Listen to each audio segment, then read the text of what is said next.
Hey guys, and welcome back to Stars Draws Every Episode of South Park. This time is Season 1, Episode 4, Big Gay Owl's Big Gay Boat Ride. So, yeah, this episode is really early to start being okay about gay people. For a show made in the 90s, they're very, very chill about gay people, and I appreciate that because at the time gay was usually used for comedy or something, or wasn't properly understood. People were starting to become okay with gay people, but it wasn't quite as widely broadcasted on television as being okay with gay people. And while other shows have used it for comedy or something, it's South Park does use gay for comedy, but they also use gay as just a thing that exists. And they even take a pro-gay stance all the way back in the 90s, which was awesome to see. So let's get into the episode. Stan has a dog. This dog is named Sparky. Sparky doesn't get majorly featured in most future episodes, but he does get a mention in Stick of Truth as Stan's wolf companion, and he is his buddy command is summoning Sparky, and he shows up in a really epic cutscene for, I think it's the Way of the Sword attack, which is one of the PowerPoint attacks you can use with Stan as your companion, which is very awesome, and it does show that Sparky is still around at that point in the story. And according to Stan, Sparky is part Doberman and part wolf. He's a very sweet dog. I find him very cute. And he's also a gay dog. Sparky is, in fact, a gay dog, and I find the reactions to finding out that Sparky is a gay dog really funny, because the way they find out that he's a gay dog is he starts interacting with another male dog, and I say interacting as in interacting. Oh, I don't know why I said it like that. They're screwing. And due to this, we get to see everyone's reactions. Kyle looks traumatized, absolutely traumatized. Stan looks very concerned, and Cartman just seems perturbed by this. And then Stan insists that Sparky is just confused, which is a phrase that is commonly used when a child or teen starts talking about being gay or having a crush on someone of the same gender, as well as a lot of people in religious backgrounds will use confused as the term when it comes to anybody experiencing queer thoughts or being queer. And it's a really good way to talk about this subject is I think that is really interesting that they chose a dog to talk about this subject with. I like it. Anyways, so that happens, and the boys play football, and they have a game that is coming up that is against Middle Park. Middle Park is their rival, and the team has enough helmets for everyone, except for Pip. Pip does not get a helmet. Pip does not have helmet privileges. Everyone tells him this, even Chef, who is the coach. And Chef has an interesting style of coaching because he says that playing football is like making sweet love. I don't know much about football, but I don't think that's proper to make love to the football. I think that you will in fact be kicked off of the field if you try to make love to the football. I know it's not meant to be taken literally, but it's funny to me to do that. And then as I said, I don't know much about football, but Stan is quarterback, which is a very important role on the field, and all the other kids suck. According to Jimbo, who shows up and is like, this is a big day for South Park alumni, they're like, elementary school? And he says, most people in town only got as far as elementary school. That's paraphrased, but it's like, most people in town only get as far as the elementary school, according to Jimbo. So that's funny. The town is very uneducated, apparently. We get to see the actions of the football team. Everybody sucks except for Stan. Stan is very good at throwing the football. And Jimbo and Ned decide to place bets with the bookie on who's winning the elementary school football game. At football practice, Sparky shows up because he follows Stan to football practice. Very loyal boy, very loyal dog. I love this dog. And in this scene, we get to see we get to hear Clyde speak, but he doesn't at all sound like how Clyde sounds now. In fact, he actually sounds closer to Butters than Clyde, which is funny to me. But according to Clyde, he has a dog named Rex who is never brought up again. And Rex shows up to the football field and gets fucked by Sparky, and I mean that literally, he gets fucked. And And as opposed to earlier, where they were like traumatized, confused, the boys all find this funny, except for Stan. And we also get the very first appearance of Fosse, and I think his friend's name is Bill. Blanking on it, and I blanked on it in my notes and never looked it up apparently. And they're giggling about gay, as they do, because that's what they do. And I'm going to rephrase my sentence. They're in the class next, and they have to, like, give, like a speech on, like, an essay, like an oral essay, and Stan is asked, a question, and then gets an A- for saying that Asian culture has plagued the planet and needs to be ended, because this is Garrison, and Garrison is proved to be a racist. And Stan gets a pass on that because he made that up on the spot, and he's 8 and doesn't really have a concept of that down. But also, he does get the A- because he is the quarterback, and he also doesn't get to have any homework because he's the quarterback, and Cartman thinks this is bullshit. Garrison explains gay people to Stan in a really horrible way, saying that they're evil and have oil for blood and Nazi brains. I will touch on this later, but Stan has a history of ending up being put in situations involving the LGBTQ community. First is this episode, then there's the egg episode, and then there's, in the Sissy, he legit struggles with gender identity and is very confused about what he's supposed to do. And there's a long way to go until I can talk about those other episodes. But I find it interesting, so I'm gonna just keep that in mind and touch on moments I notice, cause, yeah, the show kind of uses Stan as a lens into, like, personal type issues a lot, things surrounding family or identity, so it makes sense, but still, I think too deeply into things, and I will never stop doing that, so, yeah. We get to go back to Stan's house, and we get to see that Sparky is now wearing a pink scarf that Stan did not give him, and is very confused about where it came from. But also, we get to see that Sparky is really well trained, and knows the commands. Except don't be gay. Don't be gay is not a command. That is not a command that you can just be. Is don't be gay, Sparky. Okay, Sparky is still gay. And Jimbo is in fact a Stan Glazer. He is a great uncle. I wish he was mine. Both of my uncles suck.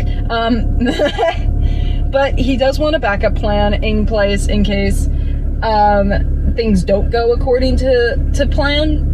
So he starts to set one up. Meanwhile, the boys are trying to train Sparky to not be gay by introducing a female dog to Sparky, but instead, Sparky just takes her drip, steals her collar. You know how it is. And then, according to Cartman, Leanne is homophobic. I really don't see that from Leanne, but that's according to Cartman, and this is also the early season, so maybe Leanne had some character growth. I don't know what's going on with that. According to Cartman, his mom's homophobic. Meanwhile, Kyle is in fact very based and says that Garrison may be wrong when it comes to his opinion on gay people. And now, introducing the Lord and Savior Jesus Christ as a character. I love that Jesus is a character. It's really funny to me. He has a show that's called Jesus and Pals where he answers phone calls from people.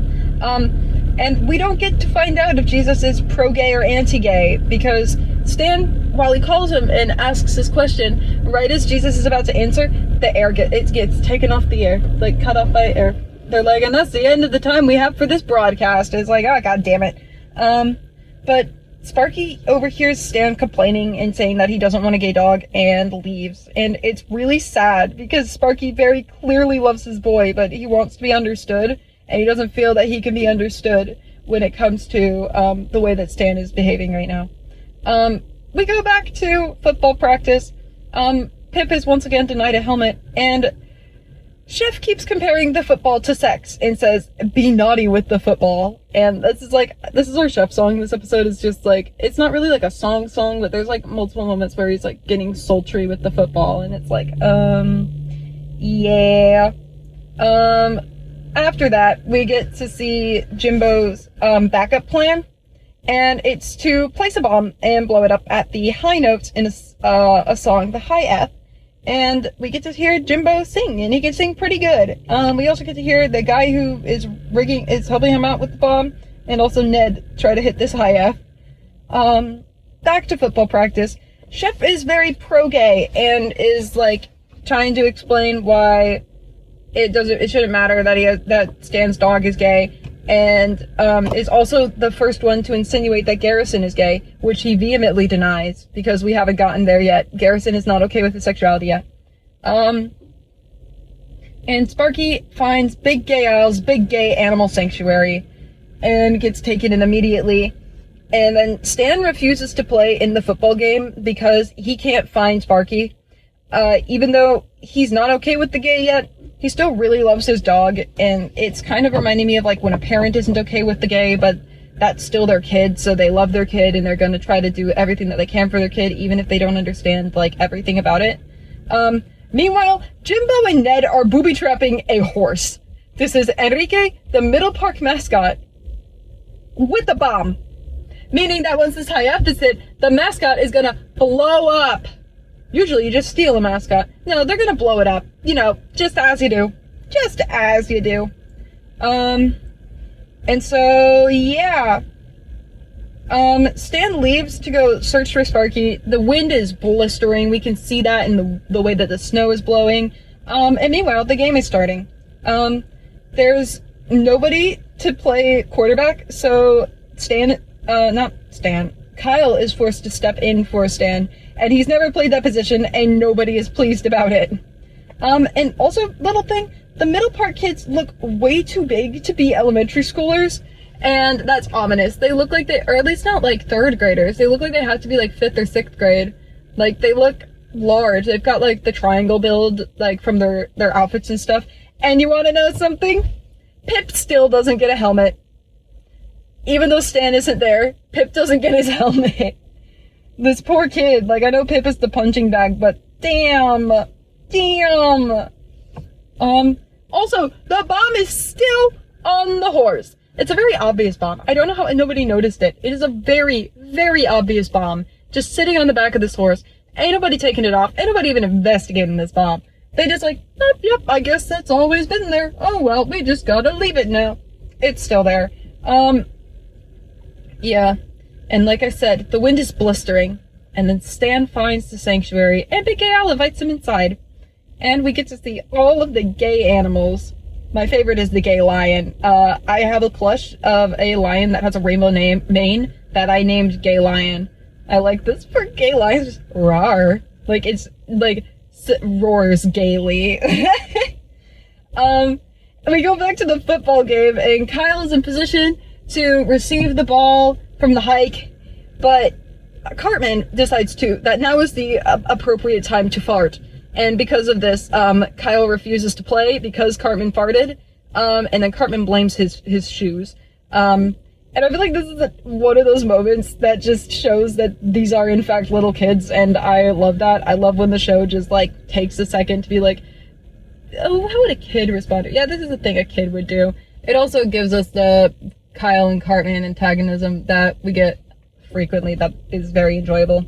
But they do eventually have to play the game, and unfortunately Kyle gets tackled immediately upon the hike. And on that note, why are these elementary schoolers playing full contact tackle football?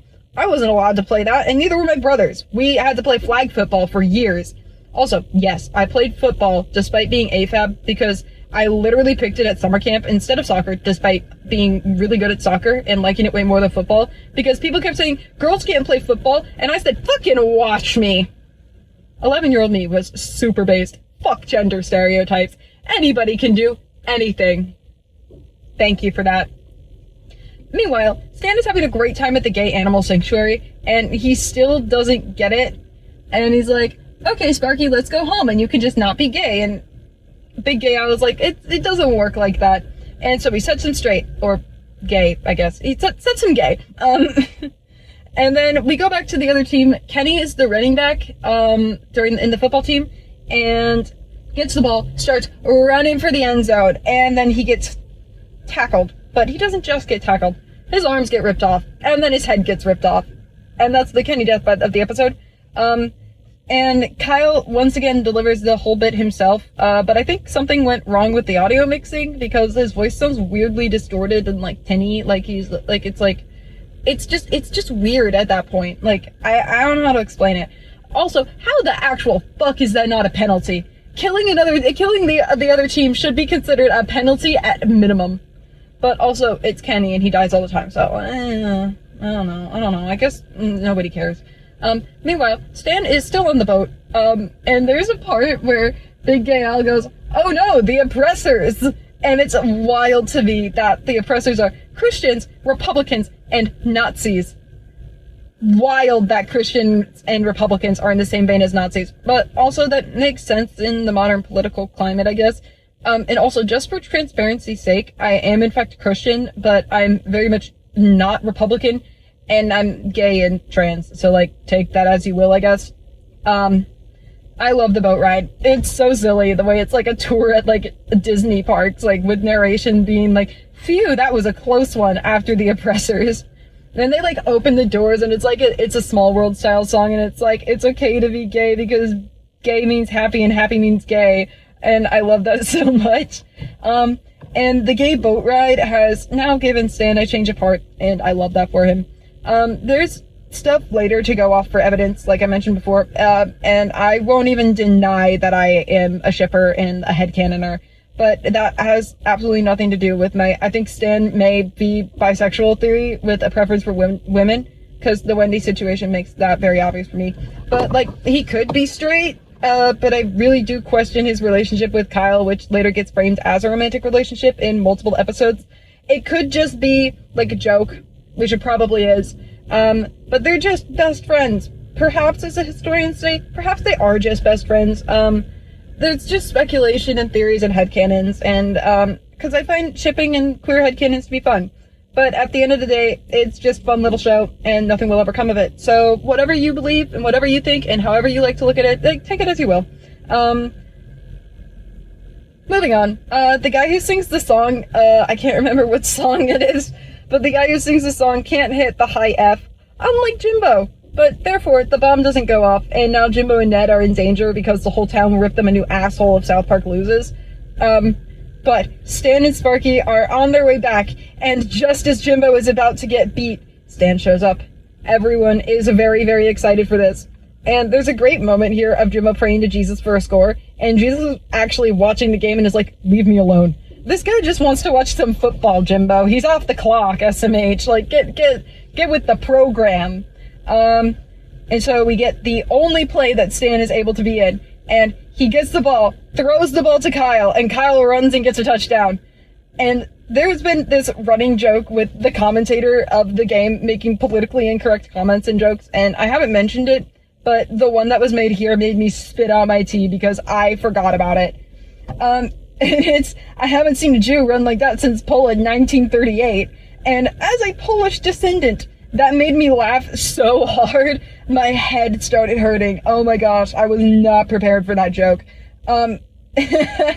Anyways, South Park loses 6-73, but they beat the score spread, whatever that means, and the crowd goes absolutely wild.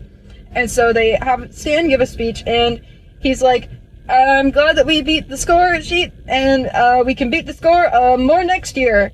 And then he's like, and it's okay to be gay. And everyone's like, the fuck are you talking about? And he's like, he starts like going on about like how he learned that it's okay to be gay and the wonders of gaiety. And then he's like, I can show you the sanctuary. And so he goes to show the town the sanctuary, and it's not there anymore. But then like everybody starts finding their gay animals that ran away. And then Big Gay Al appears and basically he's like, my work here is done. Climbs into a suitcase and blasts off. So he's like, at this point, he's like some whimsical Willy Wonka type figure who's like more like, philanthropy, I guess would be the term. There's another term. He's not malicious, like benevolent, version of Willy Wonka here. The gay benevolent version of Willy Wonka. And I find that really funny. But the episode does end, not with that, but with the singer hitting that high F and blowing up Enrique the horse, which, like, what a way to end an episode about a big gay animal sanctuary. But, yeah, that's the episode. This is one of those episodes that I really like and love to go back and watch. It's like, for what it is, like, being an early part of the show, it's got a lot of elements to it that I feel like, are very similar to, like, modern South Park. It's got the B-plot that kind of has, like, nothing to do with the actual episode, but it does have that, like, social commentary style angle to it, as a lot of modern South Park does, and a lot of the earlier episodes don't have the social commentary aspect to it. It's more like character moments or just, like, a silly story, but this one has the social commentary and about being okay with gay people, and, like, it also starts to set up the plotline of Garrison becoming okay with his sexuality and being gay, which is, like, a big part of him later, and also, it introduces us to Big Gay Al, and Big Gay Al is such an awesome character, and I love this guy. And, like, when he shows up later, and you can do a mission for him in the Fractured Butthole, which is, a great mission. You have to find his big gay cats, around the town, and use time farts to find them, to, like, freeze them so that they don't run away. It's such a fun mission, and I'm glad that this is the episode that introduces Big Gay Al, because, like, he's here early, like, really early in the show, literally 4 episodes in, and yeah, I do still think that it's, like, pretty revolutionary. Like, it's easy in the modern day to forget how modern and recent being okay with gay people is, and having gay people on, like, TV shows, it's, like, main characters, or, like, even side characters that get, like, featured parts in like, episodes and things. And it's really interesting to see how far we've come from this first season when it comes to talking about gay people, because we had a gay dog, and we had a bunch of gay animals, but, like, we didn't get to see them being gay other than the dog, and we also get introduced to Big Gay Al, who gets a lot of plot points later on in the show. It's interesting to see how far we've come from this first introduction of gay within South Park, especially because, like, we get Garrison, and then later Garrison has this whole arc of, like, accepting his sexuality, and then, like, his multiple relationships going on from that, and then, like, the other gay characters we get, like, Mr. Slave getting introduced, and then later on, like, we get the Tweak X Craig episode, which we will talk about, and I'm very excited to talk about that. I'm looking very much forward to talking about that, but that is ages away from now. But if we, like, look back at, like, the gay representation, it all starts with a gay dog, and it's such a monumental episode, in my opinion. Like I mentioned before, it's like, this was in the 90s, like, it wasn't as mainstream or trendy to have gay characters and gay representation within your series, so it's like a very novel idea for me to see a character, like, a cartoon having a gay character in it, even if, like, he's not a main character, like, any sort of gay character this early on in, like, the, like, modern television sphere. I don't know, I just think it's interesting. Anyways, I don't know what I'm drawing for this episode yet, but here it is. I hope that you like it. Go check it out on my Tumblr if you want to see it. And I will see y'all next week for the next episode. Alright, peace out, see y'all.